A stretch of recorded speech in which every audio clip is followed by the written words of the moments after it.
What did you guys do yesterday? God, I hardly remember. It's so. It was a long time ago. It was a really long time ago.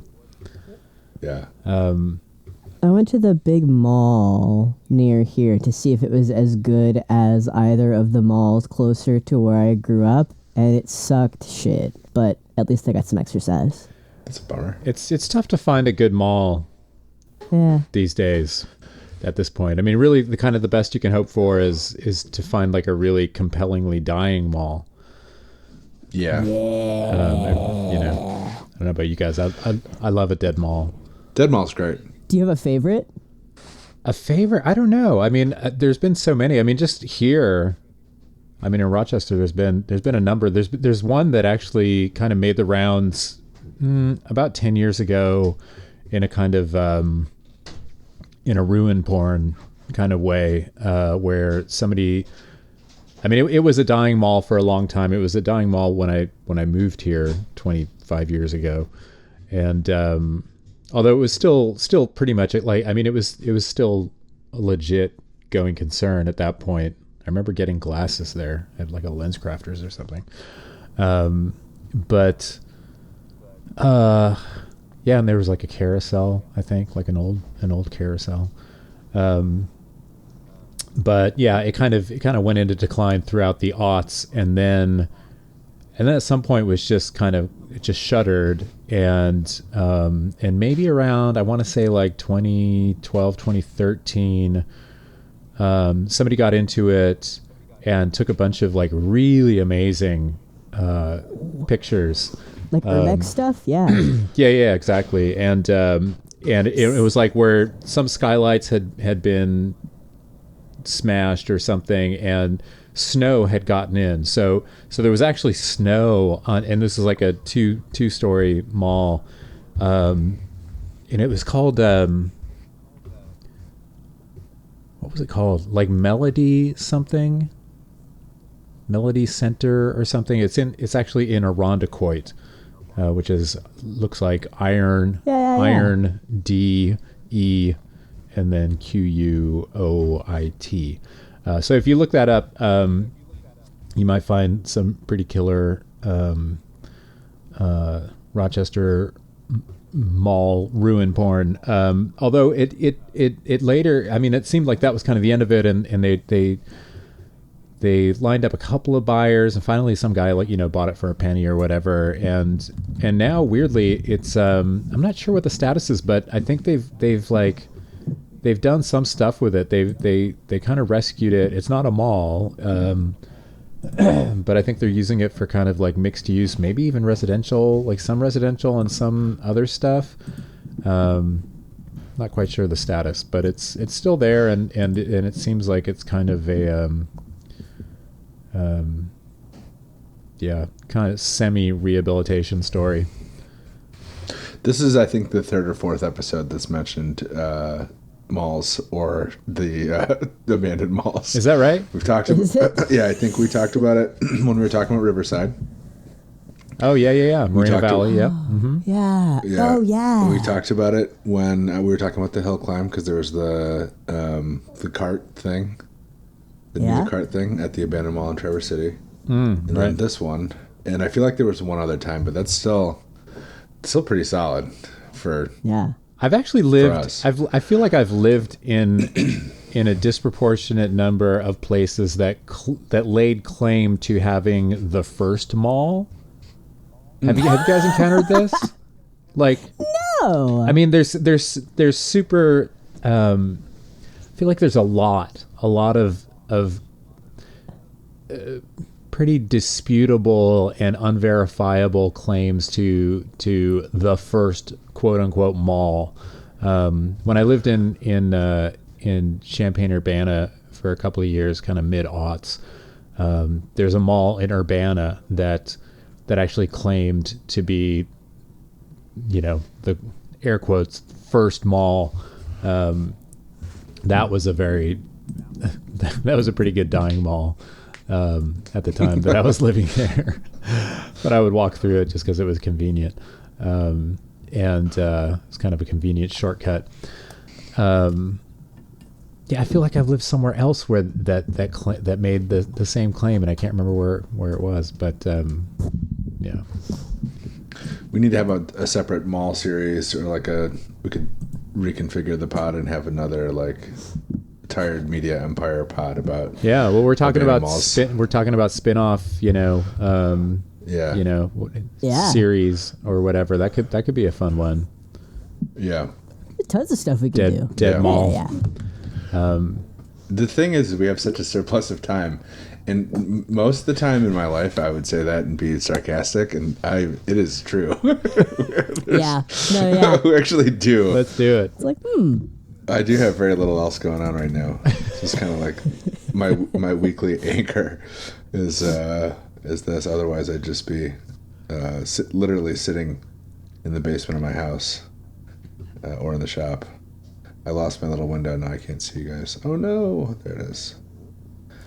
there we are. There you are. Okay. You guys want to talk about the? This is not as good a segue as we usually do. But one way to get to an abandoned mall is actually there is. I do have a segue for this because there is like a kind of a shitty. In Traverse City, I think I mentioned this on the pod. There's the old mall and the new mall. Yeah. Yeah. At the new mall, there is a little scene. It looks like there's like there's like a group of kids who show up there, and they all have, like the type of cool car you have when you're 17, 18. And they show up and do like a little car meet there semi-regularly. And I've run across them a bunch of times. And my first impulse when I saw them the first time was, oh, I should go talk to them, and tell them, to work for Jalopnik and, like that I do car stuff too, and like try to like introduce myself or whatever. And then I was like, but hey, fellow kids. It's like you can't. How do you do? You can't do that because you're a 40-year-old man, and it's really fucking weird to get approached by a 40-year-old man in a mall parking lot, regardless of the circumstances. So unless you gotta send me in there. Yeah, you'd be fine, Maddie. But I can't walk unless it's like, hey, you dropped your wallet back there. Like nobody wants to talk to me. So no, man. Now you walk up and you go like, hey, man, you guys like into cars? Yeah. It's a pretty cool car. Yeah, I've driven some cool cars. So wait, I can't do it. have you not? You haven't spoken to the Traverse City teens? No, car of teens? course not. I think you should. No, I don't. No way. I think. No, I think the thing of it is there's not like. I don't improve their situation, their setup in any way by. What are the vehicles of choice of today's? This is WRX, like an IS300, bunch of Hondas, that kind of stuff. But it's kind of like being a nature documentarian, where it's like, right? Yeah, you don't want to disturb the delicate equilibrium. Yeah. No. Werner Herzog voice. We must be the hornet that stings. Get in there. Yeah. That car sucks. Why do you let that guy hang out with you? He's ruining your vibe. Just go in and dunk. Find the kid with the car you think is the most cringe. Just dunk on it. Yeah. Until you have what it. I don't. Hang on. I'm going to my Zoomer language center. Go in and just be like, that car sucks shit, and they'll be like, this guy has aura. Yeah. This guy has Riz. I'm risen, yeah. You need one of them to Riz you up. Yeah. You need to bring the Lada until one of them rizzes you up for the Lada. Actually, that's what you do. Yeah. That's what you do. Is you just roll in. You make a mental note of like what day of the week and what time it is that they're meeting, that they're having like their mall meet, and then the next time you just fucking roll up with a Lada. It's like, what's up, you guys? Can I join your club? And then I can spend literally 45 minutes explaining why it's cool before they understand. Because it's like, dude, the teens at the hill climb were nuts about it. Yeah, they were. It was probably some of the same kids. Probably, Yeah. probably all the same kids. They were psyched about it. They were like because they like vaguely understood that it was like an old car, and one of them knew it was a Soviet car, and the rest of them were like, "What the fuck is that? That's cool as shit." What's Soviet? Yeah. Oh God. They had a good run. Sorry.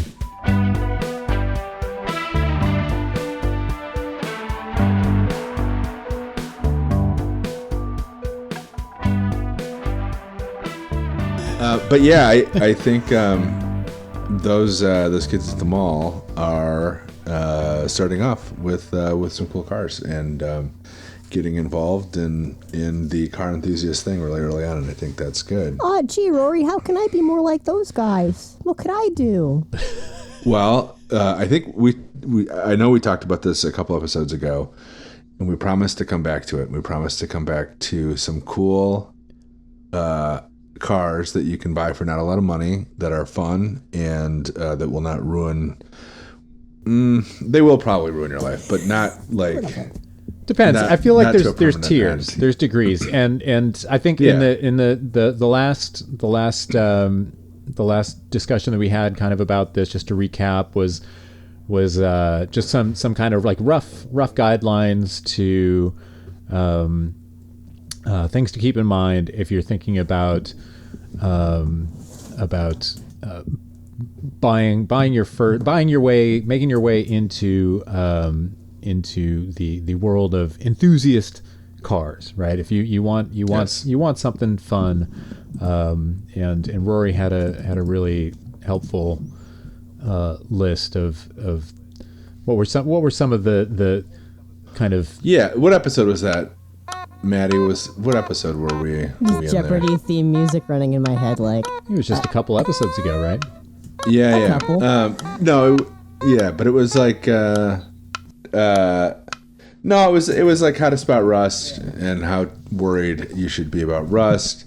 It was about that was only like 3 episodes ago. Yeah, figuring out what you wanted to do with the car.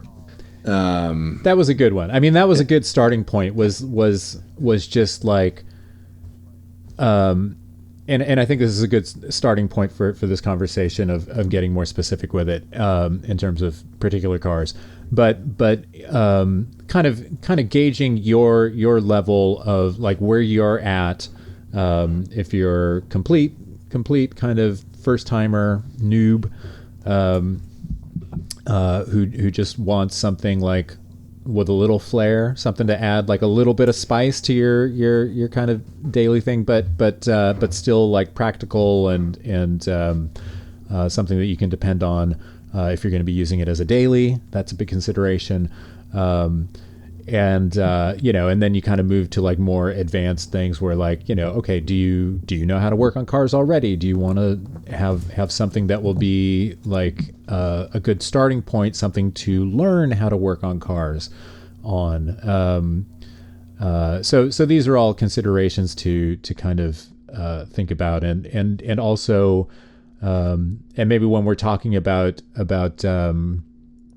so maybe like beginner, intermediate, advanced level kind of breakdown of potential cars, and then also just obviously budget, right? I mean, if are you somebody who are you a young person who doesn't have a lot of disposable income, or an old person who doesn't have a lot of disposable income?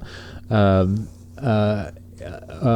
you or do you have like some more, are you have your feet under you a little bit more and have some money to play with, or do you want to just like fuck it and spend a bunch of money because you have more money than you know what to do with? I don't have any suggestions in that vein, honestly. I don't know. I don't have a lot of practical experience in that respect, but I think we can cover most of the other ones. Yeah. So what's a good place to start? Yeah, I mean, I think like if you go back to the other episode and think about like what you want to do with the car and yada yada, what your rough budget is. I think too, like the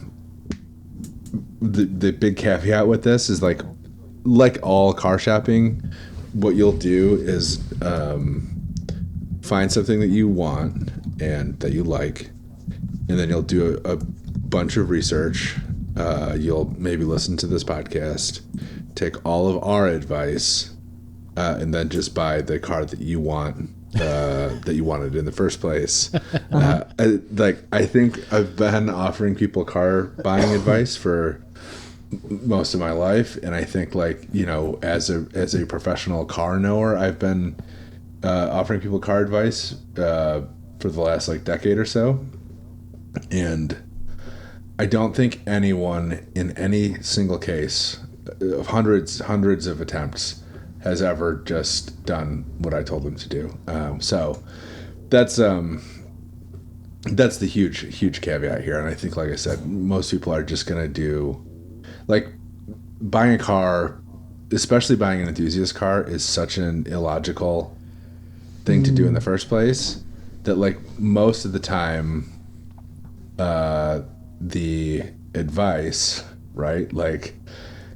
It doesn't matter what advice you get. I think you're here to do something dumb. Exactly. And I think that's fine, actually. I don't think that what we're talking about is an essentially irrational thing, right? And so I think the rational thing is to buy a fucking Corolla. Maddie raises his arms and but I would say follow your heart but even within that, though, I think there's still useful useful ways to just kind of reduce your exposure to really stupid risk and making your life truly miserable. Harm mitigation. Yes, in a sense that it actually works. So let's just start off. I think one area that has been historically overlooked but is now looked is trucks. Yeah. So, and I think we had a minute. I think that the rise of Bring a Trailer and online auctions and just kind of the internet generally has made a lot of cars that were historically affordable or not cool, unaffordable and very cool and very kind of hot, and people know a lot about them. They know what the values are for them. So it's you used to be able to there were expensive Alfa Romeos, and then there were Giulias, the 4-doors. Those are a little bit cheaper. And those exploded in value, largely because of Bring a Trailer, kind of making a market for them. And now everyone, anyone who's selling a car by the side of the road can go online and kind of see what the car's worth. So it's tough to find deals on a lot of stuff. But one thing that works to your advantage with the truck thing, and I think old trucks, 50s and 60s trucks, have really exploded in value recently, but generally the thing that works to your advantage is that they made so many trucks. So especially starting in the 80s and 90s, there are just so many pickup trucks, and even SUVs, there are a lot of cool SUVs that are kind of unexpected. And we can also go back to the saw from the last episode of stuff that is inexplicably in good condition. So a 90s F-150 that some old man bought and took incredible care of. I dropped a picture in the chat the other day of mid-90s GMC pickup that is totally unremarkable. Would have been at the time it was new the most unremarkable pickup you could buy, just a total work truck. But by virtue of the fact that it's in pretty good shape, it was stunning to see on the road. And I think go ahead. Did I tell you guys that I saw the most beautiful pickup truck in the whole world yesterday? No, Did I not put it in the chat? I don't think so. I was looking again at the frame by frame to check. It was a Chevy S10, a ride height the same as my Corolla, big, black truck, perfect, beautiful pickup, simple, big enough cab. I was looking at it going by, and I was like, That's beautiful. Yeah. Every pickup truck should look like that. Yeah, no, Yeah. the S10 was really that was kind of like almost platonic ideal of the pickup. Yeah. You know, in the 80s, it really was just this. It just distilled, and it was slotted like one size above kind of there was the mini truck. Which were, you know, your kind of your Datsuns and your Toyotas and you know, actual like small trucks, which the domestic manufacturers didn't really have any equivalent. I mean, there were a lot of captive imports. There was a Chevy Love, which was an Isuzu, and the Ford Courier, which was a Mazda. But the Chevy S10 and its sister, the GMC S15, which they are identical. Yeah, they were just slightly larger than the kind of Japanese mini trucks, but still pretty compact and of course, I mean, they're fucking tiny by modern standards. Yeah. I mean, that's the thing is like even a full size truck from the 90s, like a 90s F-150, you park it next to a current F-150 and it looks like a mini truck. You know, I mean, There's a great video of this guy who works for some truck dealer in Texas or somewhere, and they were showing he had recently chassis swapped, so a modern truck chassis with a old F-250 body on it. Uh-huh. So the body was early 90s, if I remember correctly, and the chassis, so the entire frame, all the interior, everything was from a Ford Ranger. So the Ranger is Ford's mid-sized truck today. Yeah. And the F-250 was like the big work truck, like bigger than an F-150. Like it's a commercial truck. Right.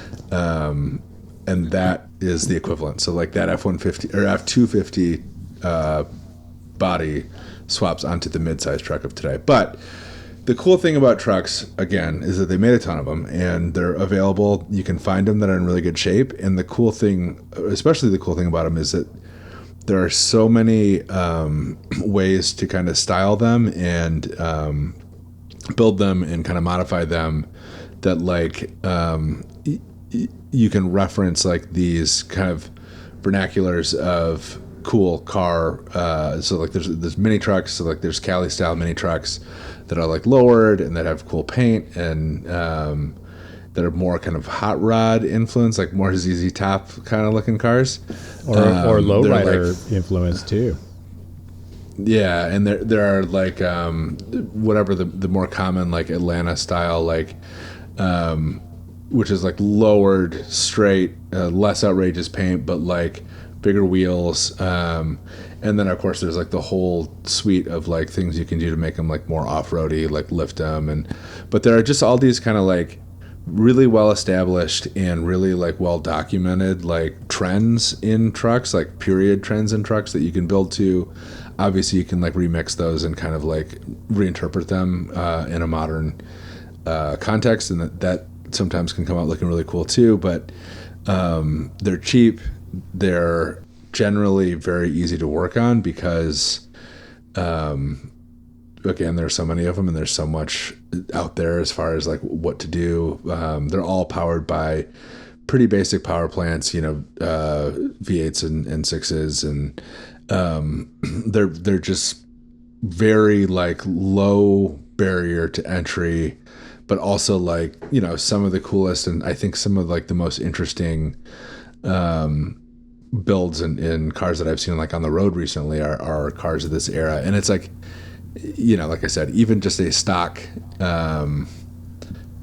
you know, nice F-150 from the mid 90s looks very cool on the road. And it like, it really like, yeah, it's a really, I think, like I said, super low barrier to entry as far as like a new collector car. Yeah. I mean, it's funny when I lived in the South for 4 years in the Carolinas, I had never, I mean, I had friends who had trucks growing up, and I'd never really been bitten by the truck bug in any particular way.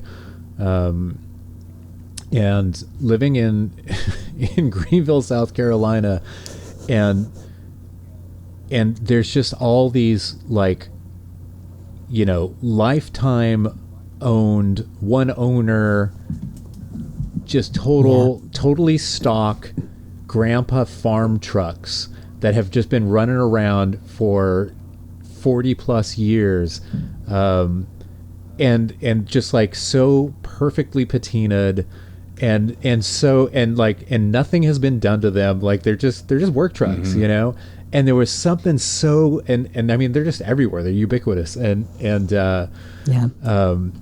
it was something where it's like, oh man, now I really want like a like a late 60s or early 70s, like there's something just so honest about them, just really straightforward, and like I said, it's like they're not what they've become. They're not these ridiculous behemoths. Like they're actually like incredibly useful, and you don't feel like a douche driving one. It's like they're just cool. Yeah. And that's another thing too, is like pickups, like even your fun pickup is still a very useful vehicle. Like, I've got an F-150 that I bought more as a farm truck than as like a collector car, but it's certainly like a little bit of work away from like me being able to take it to car shows, if that's what I wanted to do.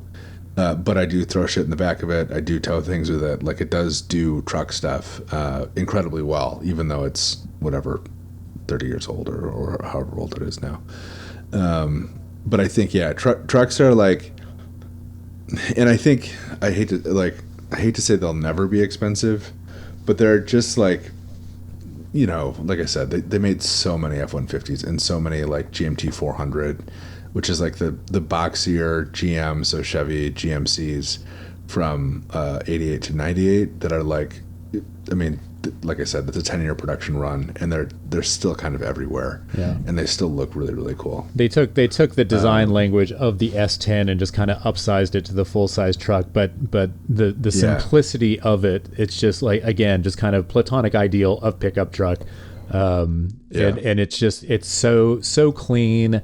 And like when you sent that picture, Rory, I was just like, will we ever see that much glass ever again on a vehicle? Because like the it's like half. I mean, it's just like, it's so big greenhouse. Greenhouse. It's so tall, and just like, and what that translates to is you can sit in it, and like, it's not like cars today where it's like, it's at your fucking, the window is at your shoulder, right? Like you're just like, it's like, no, this is like that thing, like where you want to put your elbow on the windowsill that you used to be able to do in cars.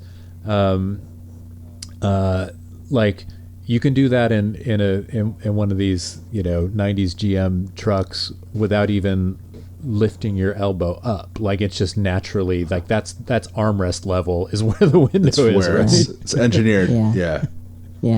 We gotta put a pin in it for later, but I do want to do an episode sometime about how like regulations have made car design less cool and more goofy over time. We'll have to do that for sure. That's a ripe That's a ripe topic. Yeah. Yeah. And I mean, there's a lot of interesting, like how our regulatory structure makes cars in America like less environmentally friendly and incentivizes like big heavy cars at the cost of small fuel-efficient cars. And they ban all of my perfect friends, all my beautiful friends, the Suzuki Jimny, the Honda Acti. Yeah. The North American market takes everything from me. Adam was at a rally in the UK, and one of the competitors was a Talbot Sunbeam, and I'm like, they're keeping a car called a Sunbeam from me. This is homophobia. I want a gay ass car. They are keeping that from me personally. I'm so mad. Oh, is that a Dodge Omni equivalent? No, so not another one. No, it's not. It looks almost exactly like an Omni, but the Sunbeam is rear wheel drive, so it's a front rear. I gotta look. Talbot Sunbeam. They're so cute. Yeah. So I will say, like, in the truck thing, honorable mentions. Suzuki Samurai, that kind of stuff. Mid 90s, like Geo Trackers are still available cheap. They're super cool, super weird. And I will give a shout too, just because I'm trying to like improve the market via the market making forces of the Tired Podcast for early Jeeps. So like flat fender CJ2A, CJ3A are still available very cheap, and they're still very easy to own. They're like the perfect kind of in the sense that the Beetle is, which I think we'll talk about the Beetle soon, but in that same sense, it is it's a car that's cheap to buy, very simple, and that has a tremendous amount of support as far as like people knowing how to work on them and like being able to buy stuff for them. So like there are several online catalog companies where like if you wanted to build a Jeep CJ2A or CJ3A from scratch with no old parts, you could buy literally everything that you need to assemble the car from scratch. Hell yeah. Which is like that is really makes it just very easy. Like, you know, it's like I need one of the 10 parts on this car that comprise the whole car, and you can just order it, which is hugely important. So I guess we can talk. I think, like I said, there's a million trucks like Suburbans, all that stuff are out there. A lot of weird Japanese trucks from the 90s that like would fit the bill and are very cool. But just in the interest of time, do we want to talk about the Beetle? Yeah, let's talk about the Okay. Volkswagen. So People's wagon. yeah, so the car that I've recommended probably more than any other car for people who are new to this, and I think like I'm not going to talk about all the old American stuff. There's just too much of it. And I think like the rule from last episode was like buy something undesirable if you want something from the 60s that's American. So buy like a 4-door Buick instead of like a Chevelle. But the Beetle, if you're looking for that 60s, 70s experience, like driving experience, or if you're looking for kind of an 30s through the 70s driving experience, really, a Beetle really, really delivers. They still look cool. They're so weird looking on the road today, like the just the actual like shape of the car, how round it is, and like it's, you know, like a little overturned bathtub. You feel like lowly worm going around in one of those. You do. Know? Like I mean, in they're the Apple car. Yeah. Yeah, but they're also like, they're not silly. They're not like, they don't go far enough to be silly, which is like very important, obviously. But they're just like, and they're not fun to drive. They're unless you really spend a lot of money on them, they're not fast. They're insanely slow. As a matter of fact, they don't handle all that well. They're not like a fun car to drive. But they in the traditional sense, but I would actually argue that in their just directness, and I mean the experience of driving any early Volkswagen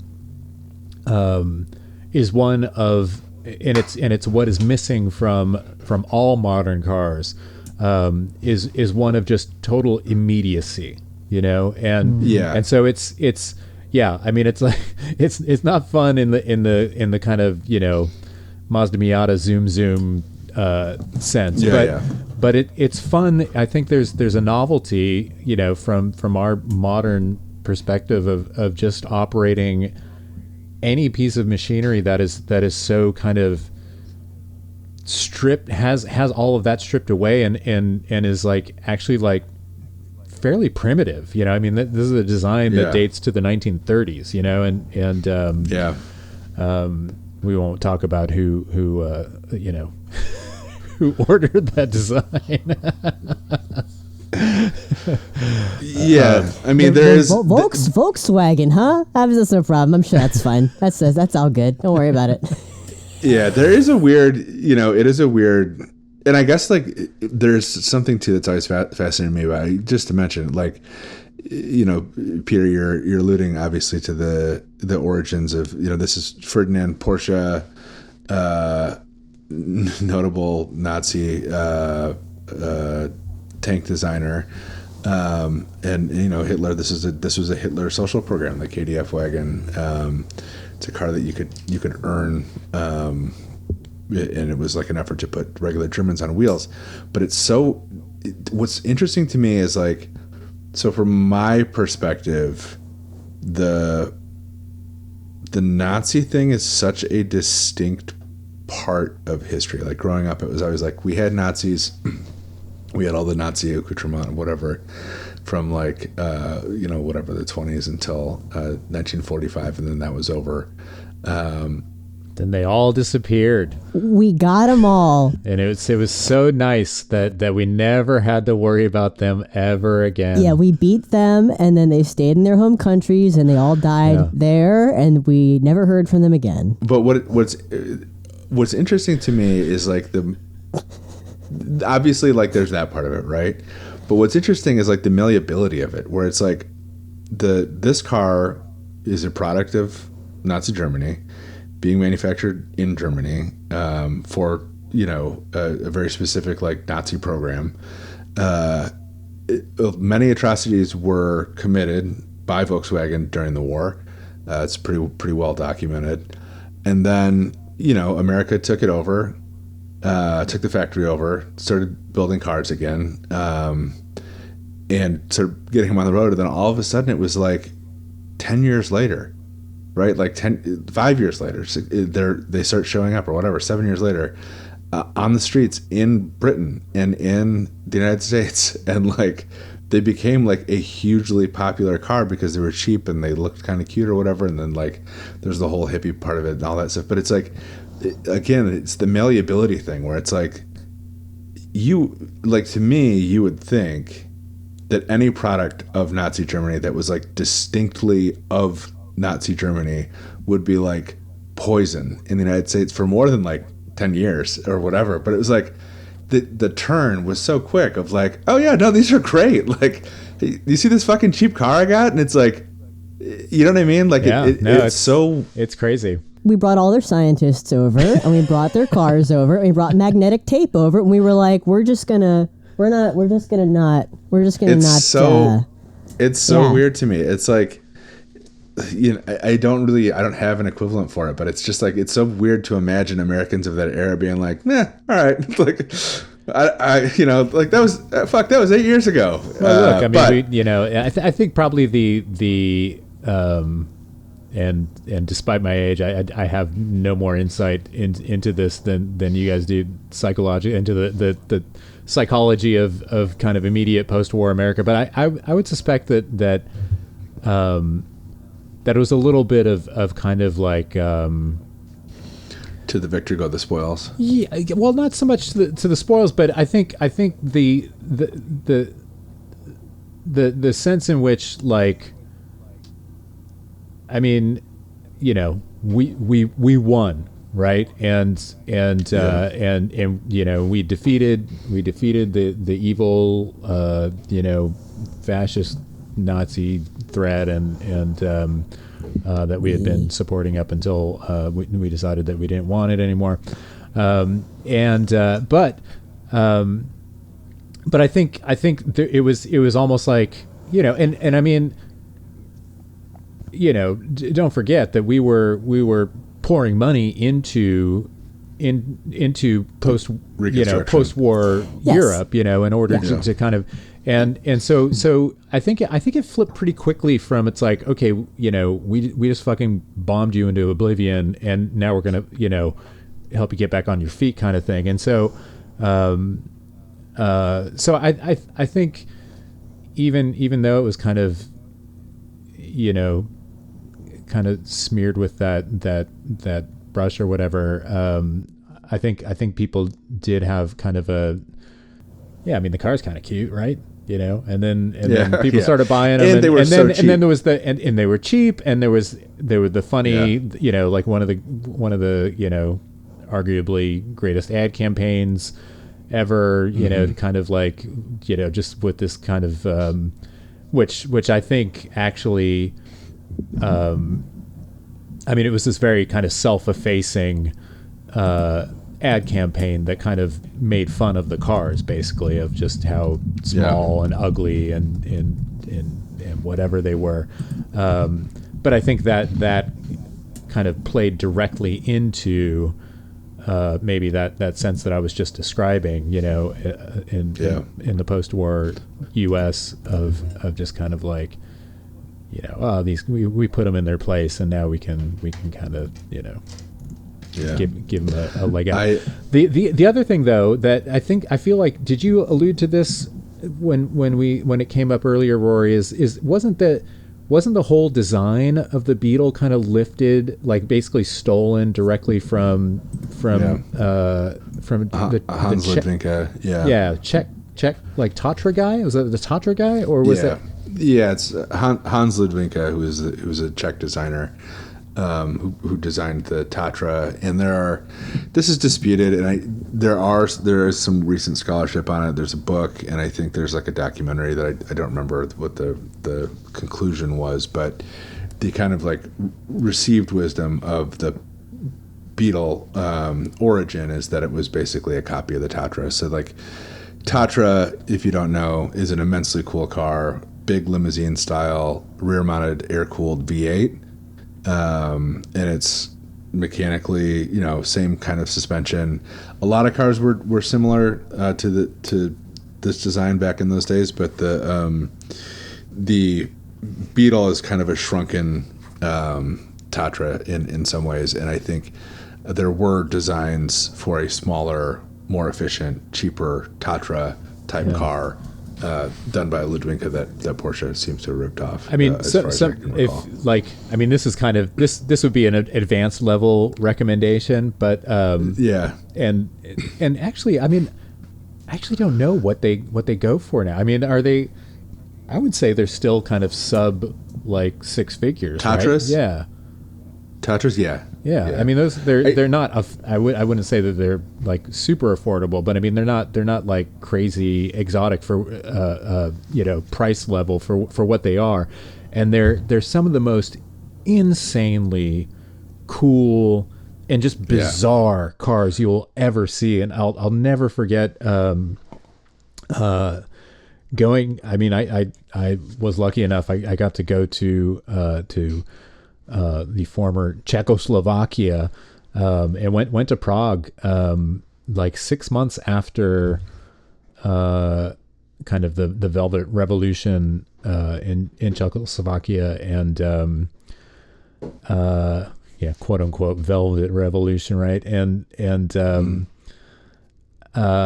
But I'll never forget, like, and I mean, Prague is just one of those cities that just it really kind of lives up just physically and atmospherically to the kind of mythology surrounding it, and it was nighttime, and I was there with some friends, and we were walking around just like this, this city street that looked straight out of like a painting, or just some like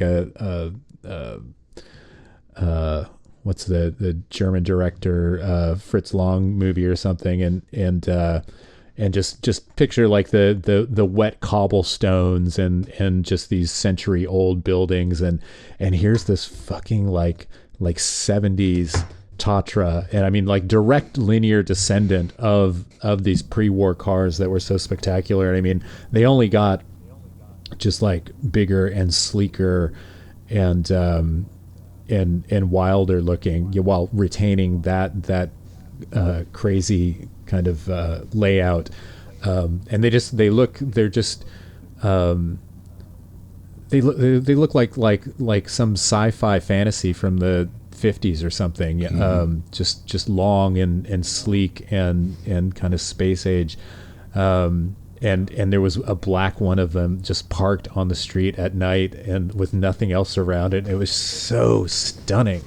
Just the entire scene. It was just so perfect. And then I feel like the last time I saw one was maybe not quite 10 years ago.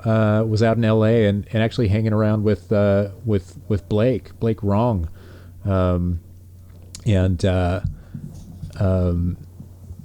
and he took me to a Cars and Coffee thing, like in LA, like some mall like in the Valley, and there was a Tatra there, like a probably like a slightly later one, but it had driven down. I think it might have even had like Alaska plates on it or something, where this guy had like driven it down the coast. But just a spectacular car, so cool. Yeah, they're amazing. But if you want to get the most of the Tatra experience at a far lesser price, the Beetle is the way to go. They're like Peter said, they're not fun to drive in the Miata sense. They're fun to drive in the every time you get in the car, it is fun. Like they make a really cool like little whistling noise when you get them tuned up right, and they're just sweet. Like they're very comfortable. They're easy to drive. They're very fuel efficient, and they're really easy to own. I think like the first thing you buy, there's a book that was written by an ex-engineer who kind of became a weirdo hippie that was like How to Keep Your Volkswagen Alive, a guide for the complete idiot, I think is the full title. Thank God. Finally. And it is, even if you don't have a Beetle, like it's this huge tome that is like Is it illustrated kind of like a comic book almost? It is. It's like almost like an R. Crumb style, but it's technical drawings. Every component of the car exploded, so you can actually know exactly what's happening when you're working on the car. Like, here's what the brakes look like. Here's what they look like exploded. Everything's labeled. It is like the absolute greatest, I think, piece of automotive literature ever created. Like it's funny. It's like fun to read. The illustrations are incredible, but it's also like just a manual for a complete non-mechanic dipshit. You can grab this book and a Beetle and be set. That's it. Like that's all you need to know. And I think the cool thing too about Beetles is like, there's like maybe one or two specialty tools that like make owning a Beetle easier. Like you need like I think it's a 17 millimeter Allen wrench, which is like kind of hard to find around town, but like you can get them online easy. But that's it. Like if you have a screwdriver and like a pair of pliers, you can work on your Beetle, and that's like not an exaggeration. Like you can drop the motor. One person can drop the motor by themselves and like do a valve job, do it. Like they are so simple and so cool. Like it's probably even more than the CJ2A Venn diagram between like coolness and simplicity / like ease of ownership is so good with the Beetle. And I think too, again, it's like another car where it's like anything you want for it is available, and there are all these kind of subcultures within Beetles, like building them for off-roading, building them for racing. Like there are fast, like Beetle rally cars, street cars, drag racers, low riders. Like there are a million different ways to kind of like style or make a Beetle your own. No one's super precious about them because again they made them literally from. I mean, they made them from the 30s until 2003, but you could, in America, like from the early 50s until the 80s, early 80s. But like, they're just everywhere. They're super cool. They're easy. Like that is probably like my go-to recommendation for someone who wants a cool car that they don't necessarily need to drive every day. I drove a Beetle every day in the summer and winter. That was a shitty Beetle. I got it for like $1,800, I think, and I had it delivered to northern Michigan and drove it for 3 years every day, like as my car exclusively. And it was fine. It was super reliable. It never left me stranded once. I got it several times. I had it stuck into a snowbank because I had like the original tires on it, and very quickly realized that with that car, if you get stuck in a snowbank, you can just get out and lift the entire car by the front bumper. It was like, oh, this is great. but yeah, they're really. Oh, I crashed my bike on the snowbank. Yeah, What am I gonna do? Literally, yeah, yeah. But they're so cool, and there's just a lot of knowledge about them. There's so many people. Like, I think that one of the pieces of advice from the episode where we introduced this topic was like find a mentor and find a forum. It's like it could not be easier with Beetle stuff. So yeah, those are offhand, I think, my recommendations for like easy, not necessarily your daily driver enthusiast cars.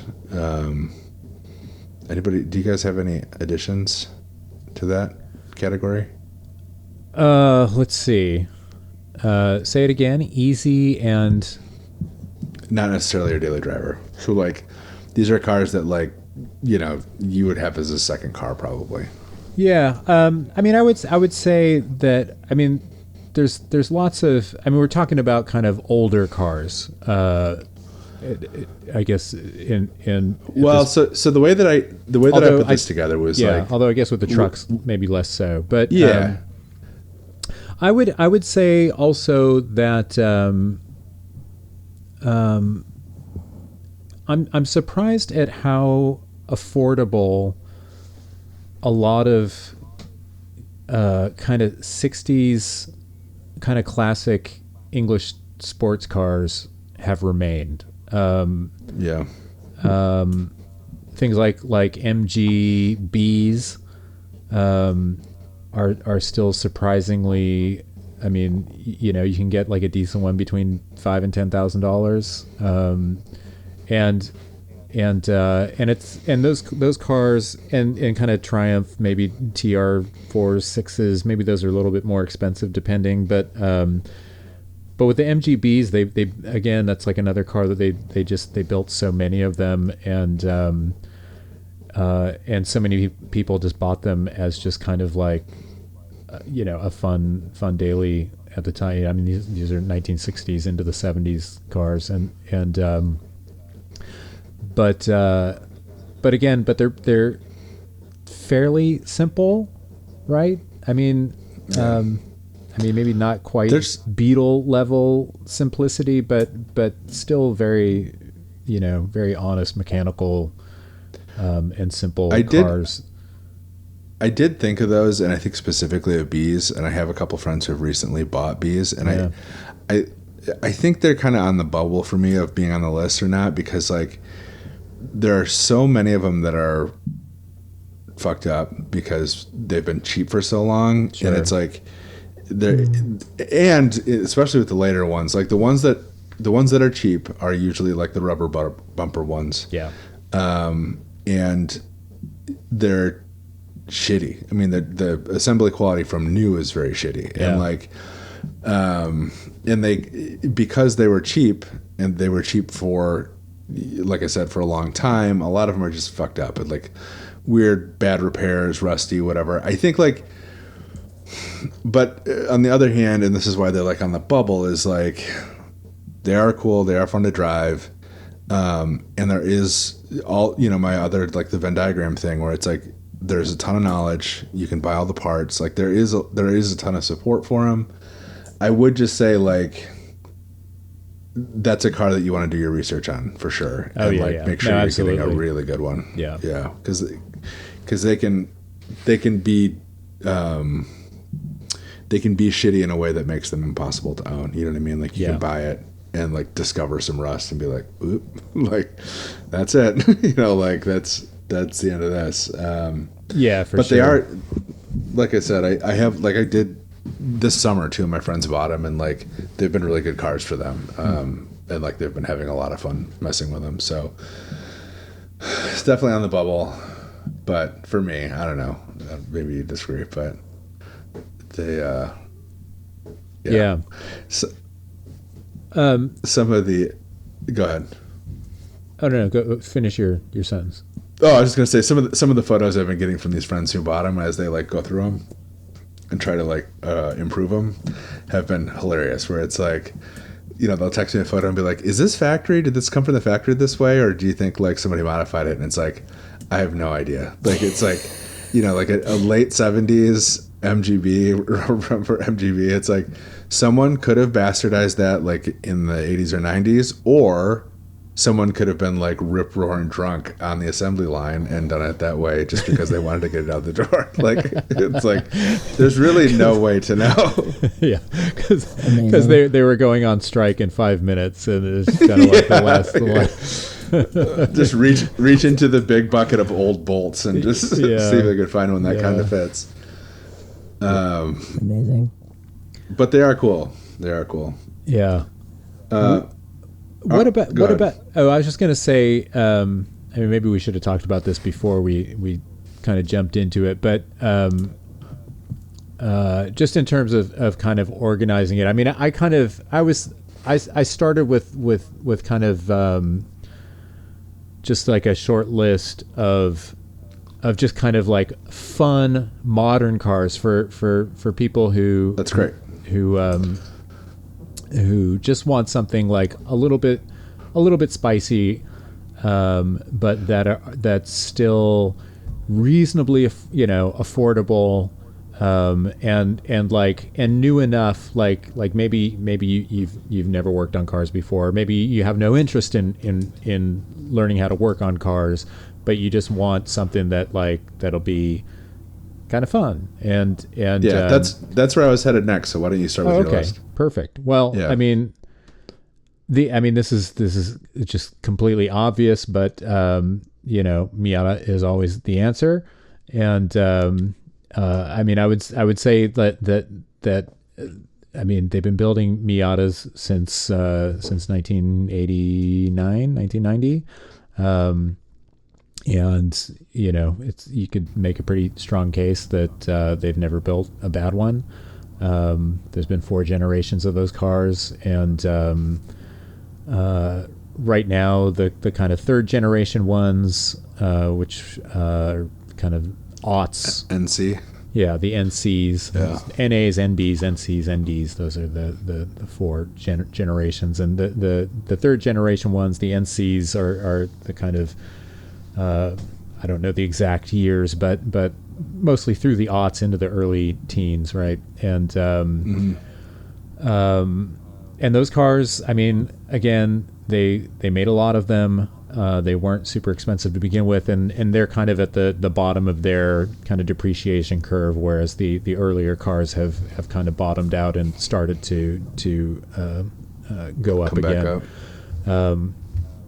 But I mean, I haven't driven the 3rd or 4th generation cars. I owned a 1st generation car for like 15 years and drove the hell out of it. And just in terms of like, I mean, ease of ownership. I mean, it's I mean, the concept with the Miata was to kind of take that that ideal of the kind of English 60s sports car and make a modern Japanese version with everything that kind of goes along with that, mostly just being like it's a modern Japanese car. It's like it's going to start every time and it's not going to leak oil all over the place. And that was my experience, and in 100,000 plus miles of driving Miata, and they're just simple, pretty easy to work on, insane parts availability, huge wealth of knowledge and community, and if you're interested in actually learning how to drive quickly, a Miata is just like kind of the ideal place to start, because the entire ethos of the car is it's not about being powerful. It's not about being fast in the kind of absolute sense. It's the idea with it from day one was just to be this kind of like really responsive but balanced, like a everything in balance. So it's not super powerful. It doesn't have a huge amount of grip, handling wise, but you just have this really natural, organic balance between everything that the car is doing, and it's they're just really fun to drive because they are so responsive and tactile and as unmediated an experience as you're going to get driving in a modern car, and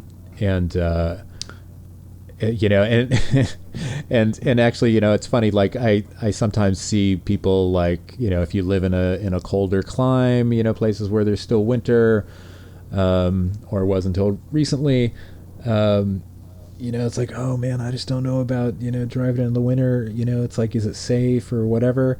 It's like, dude, there is nothing, you cannot have more fun in a Miata than driving it in the snow.